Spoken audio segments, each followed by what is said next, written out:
Yang jadi Nabi Ibrahim siapa? Ayo panggil dulu. 1, 2, 3. Pak Yono.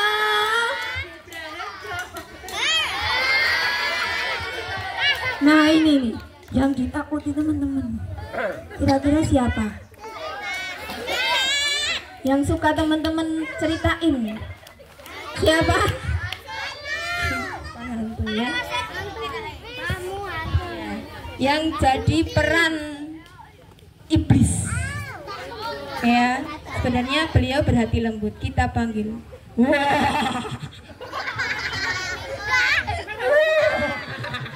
Oh iya, Wiber. Ya, yang terakhir. Ada yang bisa menebak siapa ya yang terakhir? Pak Rosyid jadi apa? Apa Mas Alim? Malaikat siapa? Ayo. Malaikat Jibril.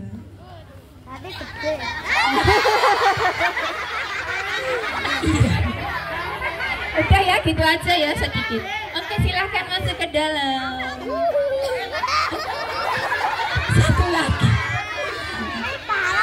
Sebentar nih sekalian pertanyaannya. Ibu dari Nabi Ismail, ayo siapa? Yang bisa mengacungkan jari. Ibu dari Nabi Ismail. Ngacung. Ayo ngacung. Siapa Bu yang duluan? Iya, yang ngacung aja, yang ngacung.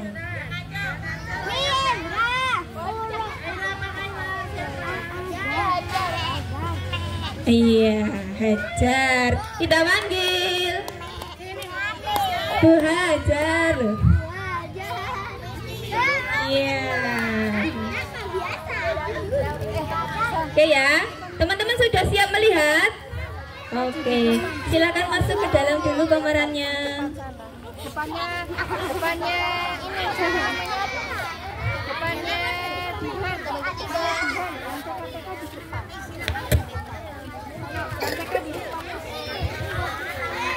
sudah ya. Oke, teman-teman, kita sambut. Ini kalau tepuk tangannya yang meriah nggak keluar ya. Kita sambut dengan tepuk tangan yang meriah. Kurang meriah, kurang banter. Ulangi. Kita sambut dengan tepuk tangan yang meriah. Nabi Ibrahim, pementasan Nabi Ibrahim dan Nabi Ismail.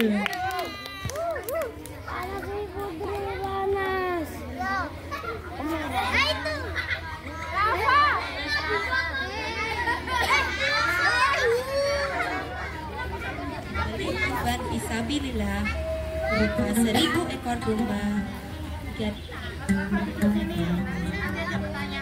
Pada suatu hari Nabi Ibrahim alaihi salam menyembelih kurban fisabilillah berupa 1000 ekor domba, 300 ekor sapi, dan 100 ekor unta. Banyak orang yang mengaguminya, bahkan para malaikat berkagum-kagum atas kurban. Kurban sejumlah itu bagiku bukan apa-apa. Demi Allah, andainya aku memiliki anak laki-laki, pasti akan kusembelih karena Allah, dan aku kurbankan kepadanya.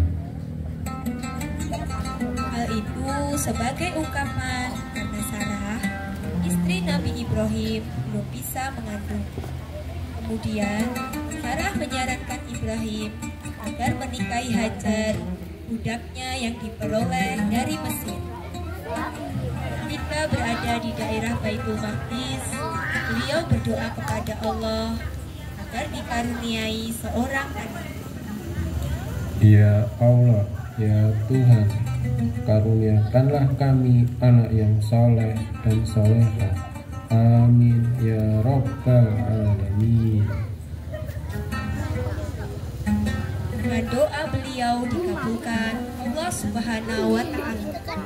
Saat itu usia Ibrahim mencapai 99 tahun.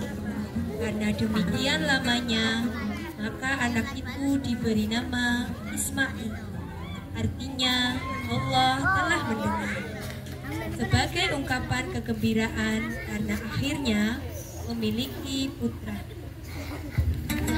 Allah mendengar doaku. Ketika usia Ismail menginjak kira-kira 13 tahun, pada malam tarwiyah hari ke-8 di bulan Zulhijjah, Nabi Ibrahim alaihissalam bermimpi. Ada seruan, "Hai Ibrahim, penuhilah nazarku." Pagi harinya beliau pun berpikir, apa arti mimpi semalam?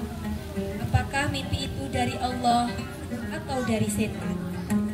Dari sinilah kemudian tanggal 8 Zulhijjah disebut sebagai hari tarwiyah, yang artinya berpikir atau merenung. Pada malam ke-9 di bulan Zulhijjah, beliau bermimpi sama dengan sebelumnya. Pagi harinya, beliau tahu dengan yakin bahwa mimpi itu berasal dari Allah. Dari sinilah hari ke-9 Zulhijjah disebut dengan hari Arafah. Artinya mengetahui dan bertepatan. Pada waktu itu beliau sedang berada di tanah Arafah. Malam berikutnya lagi beliau bermimpi dengan mimpi yang serupa. Maka keesokan harinya beliau bertekad melaksanakan nazarnya itu. Pada mimpi yang ketiga kalinya, seolah-olah ada yang menjerit. Sesungguhnya Allah Subhanahu wa Ta'ala memerintahkanmu agar menyembelih Ismail. Beliau terbangun seketika, langsung memeluk Ismail dan menangis pada waktu subuh.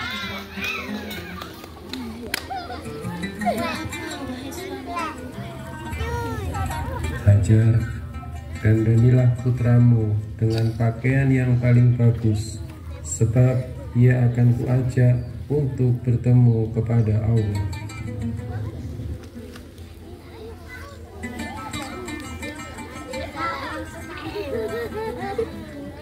Ya Ibu.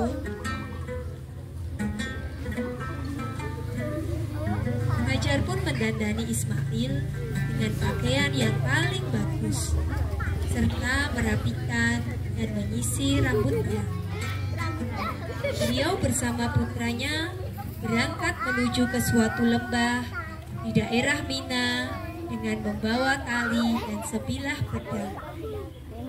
Dan pada saat itu iblis terkutuk sangat luar biasa sibuknya. Belum pernah ia sesibuk itu. Ia mondar-mandir kesana kemari.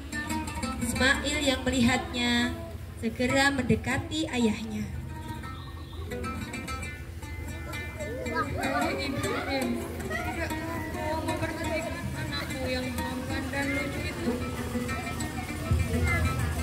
Benar, namun aku diperintahkan untuk menyembelihnya. Setelah gagal membujuk ayahnya, iblis pun datang menemui ibunya. Mengapa kau hanya duduk-duduk saja, padahal suamimu membawa anakmu untuk dibunuh? Kau jangan berdusta kepadaku. Mana mungkin seorang ayah ingin membunuh anaknya? Mengapa ia membawa tali dan sebilah pedang kalau bukan untuk menyembelih anaknya? Seorang nabi tidak akan ditugasi untuk berbuat keburukan. Seandainya itu benar, nyawaku sendiri pun akan dikorbankan. Maka apalagi hanya dengan mengorbankan nyawa anakku, hal itu belum berarti apa-apa. Iblis gagal untuk kedua kalinya, namun tetap berusaha untuk menggagalkan upaya penyembelihan Ismail itu. Maka ia pun menghampiri Ismail seraya membujuknya. Hei Ismail, mengapa kau hanya bermain-main dan bersenang-senang saja? Padahal ayahku membawa ke tempat ini hanya untuk menyembelihmu. Lihat, ia membawa tali dan sebilah pedang. Kau berdusta, memangnya kenapa ayah harus menyembelihmu?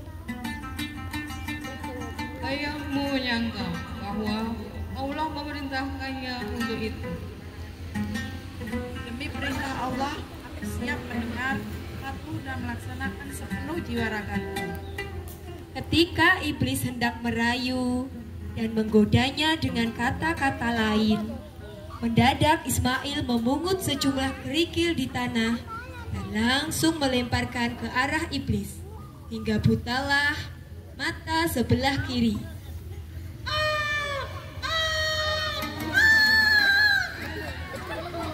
Iblis pun pergi dengan tangan hampa, dan dari sinilah kemudian dikenal dengan kewajiban untuk melempar jumroh dalam ritual ibadah haji. Sesampainya di Mina, Nabi Ibrahim alaihi salam berterus terang kepada putranya, Wahai anakku, sesungguhnya aku melihat dalam mimpi bahwa aku menyembelihmu, maka pikirkanlah apa pendapatmu. Iya, wahai ayahku, kerjakanlah apa yang diperintahkan kepadamu. Insya Allah, kamu mendapatiku orang-orang yang selamat. mendengar jawaban putranya, legalah Nabi Ibrahim alaihi salam dan langsung bertahmid. Alhamdulillah, Alhamdulillah, Alhamdulillah. Untuk melaksanakan tugas ayahnya itu, Ismail berpesan kepada ayahnya, Wahai ayahku, ikatlah tanganku agar aku tidak bergerak-gerak sehingga merepotkan. Tundukkanlah wajahku agar tidak terlihat oleh ayah sehingga tidak timbul rasa iba. Dengan baju ayah agar tidak terkena percikan darah sehingga bisa mengurangi pahala, dan jika ibu melihatnya aku akan turut berduka. Tajamkanlah pedang dan goreskan segera ke leherku agar lebih mudah dan cepat prosesnya. Lalu bawalah pulang bajuku dan serahkan kepada ibu agar menjadi kenangan baginya, serta sampaikan pula salamku kepadanya. Wahai ibu, sabarlah dalam melaksanakan perintah Allah. setelah mendengar pesan-pesan putranya itu, Nabi Ibrahim alaihi salam menjawab, Sebaik-baik dalam melaksanakan perintah Allah adalah engkau, wahai putraku tercinta. Kemudian Nabi Ibrahim alaihi salam menggoreskan pedangnya sekuat tenaga ke bagian leher putranya yang telah diikat tangannya. Namun beliau tak mampu menggoresnya. Wahai ayahku, lepaskan tali pengikat tangan agar aku tidak dinilai terpaksa dalam menjalankan perintahnya. Goreskanlah lagi ke leher agar para malaikat mengetahui bahwa diriku taat kepada Allah Subhanahu wa Ta'ala dalam menjalankan perintah semata-mata karena Allah. Nabi Ibrahim melepaskan ikatannya. Lalu beliau menghadapkan wajah anaknya ke bumi dan langsung menggoreskan pedang ke leher putranya dengan sekuat tenaga. Namun beliau masih juga tak mampu melakukannya. Beliau menghujamkan pedangnya ke arah sebuah batu, dan batu itu pun terbelah menjadi dua bagian. Wahai pedang, kau dapat membelah batu, tapi kenapa tak mampu menembus daging? Atas izin Allah, pedang menjawab, Hai Ibrahim, kau hendak untuk menyembelih, sedangkan Allah penguasa semesta alam berfirman, jangan disembelih. Jika begitu, kenapa aku harus menentang perintah Allah? Allah Subhanahu wa Ta'ala berfirman, sesungguhnya ini benar-benar suatu ujian yang nyata bagimu, dan kami tebus anak itu dengan seekor sembelihan yang besar. Kemudian Ismail diganduli dengan seekor domba gibas yang dulu pernah dikorbankan oleh Habil. Dan selama itu, domba itu hidup di surga. Malaikat Jibril datang membawa domba gibas dan masih sempat melihat Nabi Ibrahim alaihissalam menggoreskan pedangnya ke leher putranya. Dan pada saat itu juga alam beserta seluruh isinya bertakbir mengagungkan kebesaran Allah Subhanahu wa Ta'ala atas kesabaran kedua umatnya dalam menjalankan perintahnya. Melihat itu, malaikat Jibril terkagum-kagum atas mengagungkan asma Allah. Allahu Akbar. Teman-teman yang di depan duduk ya. Yang di depan. Allahu Akbar. La ilaha illallah. Wallahu Akbar. Allahu Akbar. Walillahilham.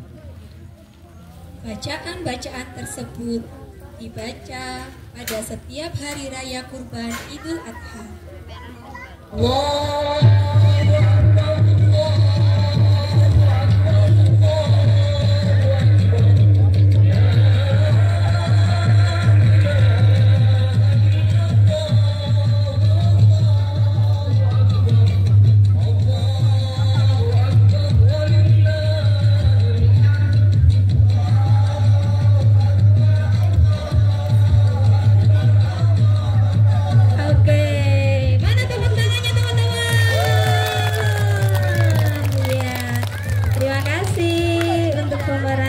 Drama kali ini, silahkan masuk atau tuh.